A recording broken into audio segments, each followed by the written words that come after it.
Hi guys, this is Adam, and I'm going to be answering the frequently asked question on the gold confiscation in 1933 just for 1 second. We have some people that ask about confiscation and what exactly took place, and what if they did that again, and what about the confiscation?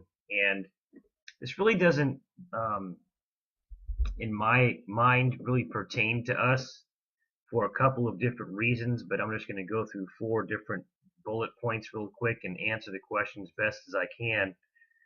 And the first of the four is going to have to deal with um, the realities of um, in the first confiscation, it was gold, not silver, that was actually confiscated. So when you study the confiscation in 1933, you'll find out that it was actually gold that was confiscated. Silver at the time just didn't have enough value to be confiscated. So historically, within the U.S., silver has actually never been confiscated. Um, and here at ISN, we really, our flagship products, we really are dealing more in silver than gold, although we are a precious metals dealer. We do sell gold as well, but our flagship product are all silver assets. And historically, here in the U.S., there's never been a time where silver was ever confiscated. Now, second, um, in the confiscation in 1933, there was actually no physical confiscation that took place. There was not a physical confiscation. It was a willful decision Americans made to turn in any gold that they owned. Nobody physically came to the doors of Americans' homes looking for gold.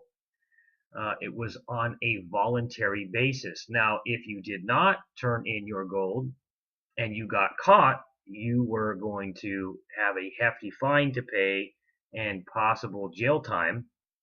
But no one physically was coming home to home looking for precious metals. It was not uh, um, the way that some people might take it when they hear, physical confiscation.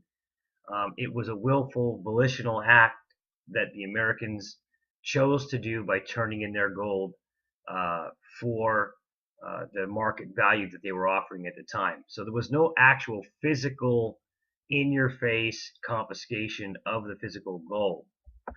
Now, third, there was exemptions actually within the 1933 confiscation, and there were certain limited exceptions on coins that were not um, able to be confiscated. And one of the most notable exceptions was that Americans could continue to own gold coins, coins having a recognized special value to collectors of rare and unusual coins. Now, what that means is that essentially collectible coins with rarity premiums, collectible coins, were exempt from this. The whole point of the 1933 confiscation was, in quotes, hoarders, people who were hoarding gold. Um, and it was, uh, the law that you could not hoard a bunch of gold over a certain amount of gold, but specifically to collectibles or rare coins, collectible coins, they were exempt. Now, it is not my opinion that that means anything today, but in the past, there were coins that were exempt from that law, from that confiscation that took place. And I just want to note that um, because I think it's a pretty good point for you to understand. And last but not least, um, there's a huge underpinning, and this is what I want to leave you with. Physical above ground American precious metals value versus the U.S. debt. Now, in the 30s, we did not have much debt at all. There was no huge debt crisis going on. Um, and silver was just not valuable enough to even confiscate back then. So there's never been, again, a silver confiscation. There is currently 700 million ounces of above ground available silver.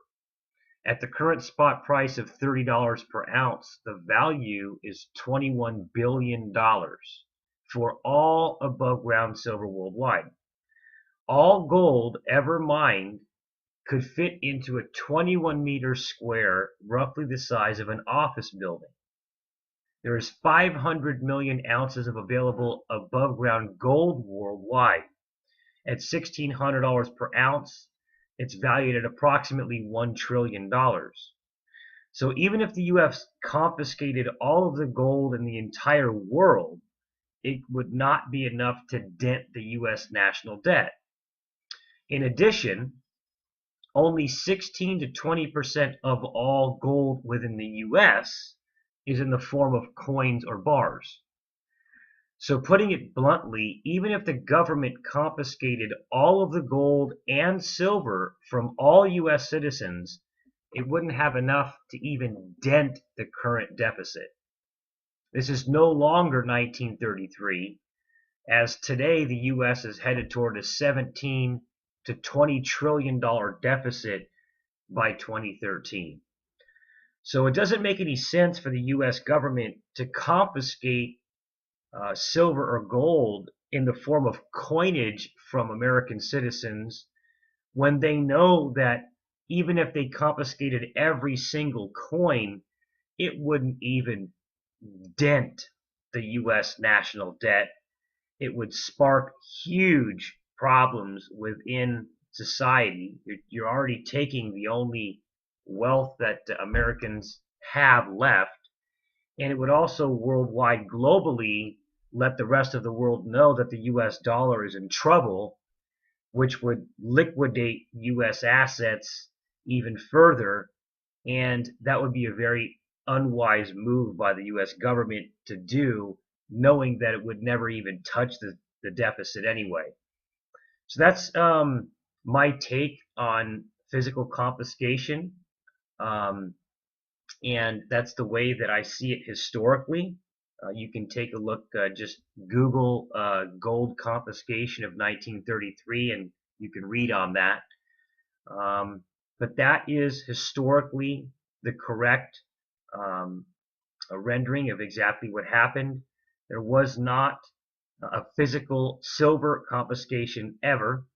There was no physical confiscation in the sense that someone was physically coming to your home and taking it. It was out of your volitional, voluntary free will.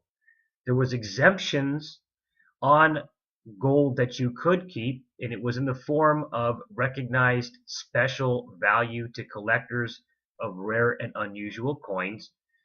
And even if the U.S. government went ahead and took all precious metals from all U.S. citizens, it wouldn't be anywhere near enough to even put a dent in the U.S. national deficit, sitting at almost $20 trillion today. So I hope this helped you see this from a historical perspective, and we'll see you in the next frequently asked questions video. Thank you.